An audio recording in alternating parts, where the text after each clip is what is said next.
So I figured before putting away the vacuum pump, I'll do a quick little video on how to test the vacuum on an engine.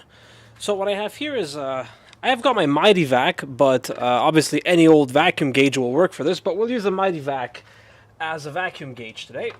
So I'm just going to set this down. So what you need to find is you need to identify your car's throttle body, since obviously this will work on any gasoline engine, as long as there's a throttle body, so that might exclude a few modern cars. But yeah, so you find your throttle body, mine's right here, and you gotta plug into any vacuum port on the intake manifold. So you got the intake manifold right here, obviously the brake booster, that's way too big.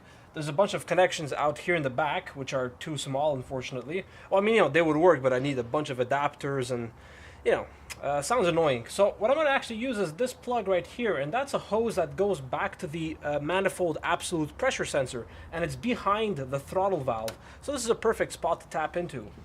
So first things first, I'm going to get my little splitter here, and I'm going to hook up the dingus end of the vacuum pump to the splitter. Make sure it's on all the way. And we're going to make sure that this actually holds vacuum. So I'm going to plug both ends of the hose here. And just make sure that it holds. So see, you got 20 inches here and it's holding. So that's good.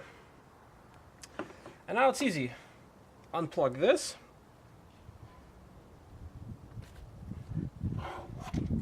Plug it into this end of the splitter.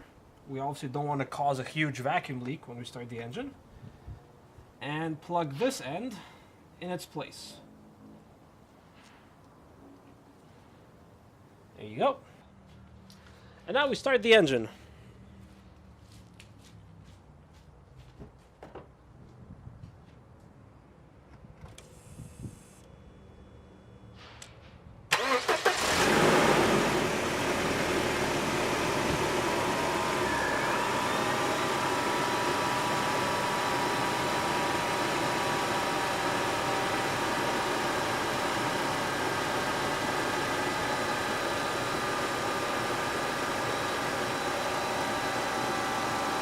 So basically what you're looking for is you're looking for it to register between 17 and 20 inches of mercury. Right now I've got about 19, but that's because the secondary air injection pump is on, so it's naturally going to draw a little bit of vacuum to open up the valve.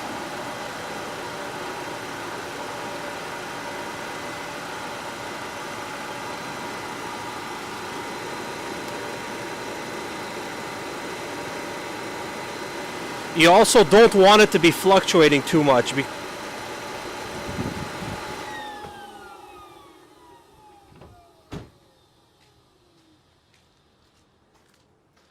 Alright, so basically what we saw here is we registered right about 18, 19, right in that range, so very healthy vacuum on this engine, which is good. Obviously this isn't as comprehensive of a test of engine health as a compression test, but as you can see, it's a very quick way to determine if an engine's good or not.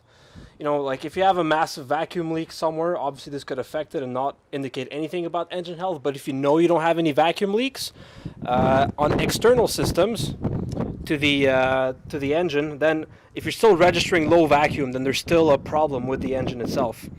So yeah, you're looking for between 17 and 21 or 17 and 20, around that range, and the needle is going to fluctuate a little bit naturally because, you know, valves are opening and shutting, so naturally the level of vacuum is going to fluctuate a little bit in the engine in the intake manifold, but you want it to be fairly close to one value. So yeah, that's how you do a quick little vacuum test.